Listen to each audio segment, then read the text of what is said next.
Imagine an island so small you can drive across it in 10 minutes, but without it, the engines of the entire Western world would stop. At its peak, this tiny rock in the Persian Gulf exported more oil than most OPEC nations combined. Planes have bombed it. Navies have blockaded it, empires have fought over it. And today, it sits at the center of one of the most dangerous standoffs on Earth.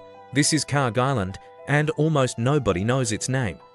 Kharg Island sits about 25 kilometers off the coast of Iran in the northern Persian Gulf, a flat, unremarkable strip of coral and limestone, barely 8 kilometers long. For most of recorded history, it was nobody's priority.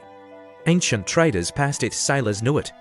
But the world didn't care. That changed in 1908 when oil was discovered in the region. Suddenly, the Persian Gulf wasn't just a trade route, it was the future of the world's energy.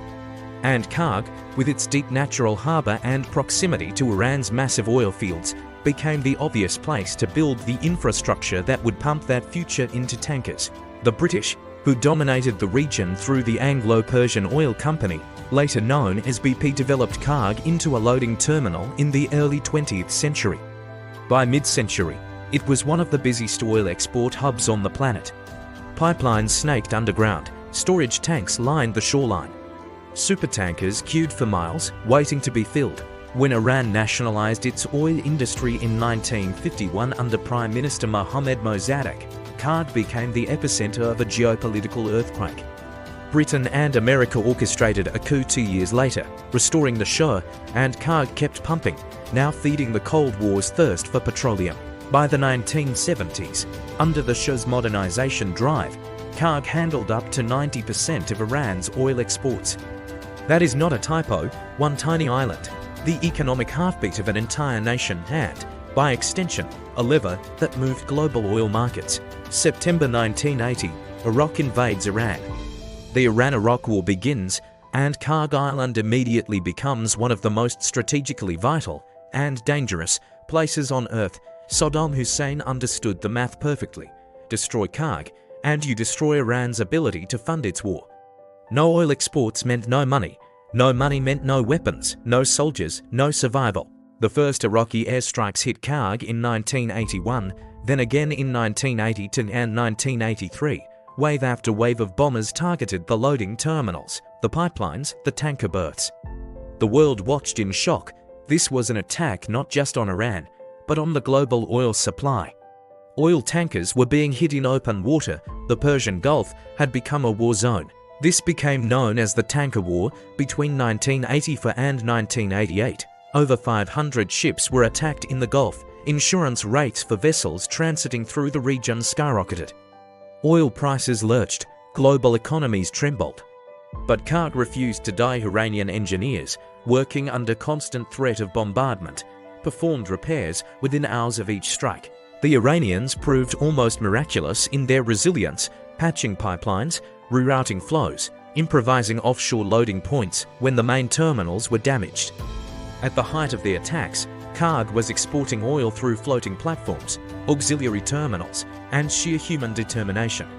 The island was being bombed, and it was still shipping oil. By the time a ceasefire ended the war in 1988, an estimated 1 million people had died in the broader conflict. Kharg had been struck dozens of times. It had never stopped working. The island's endurance became a symbol of Iranian national resistance, battered but unbroken. Today, Kharg Island remains the beating heart of Iran's oil economy. Even after decades of international sanctions, it continues to export millions of barrels of crude. The storage tanks are still there, the pipelines still flow.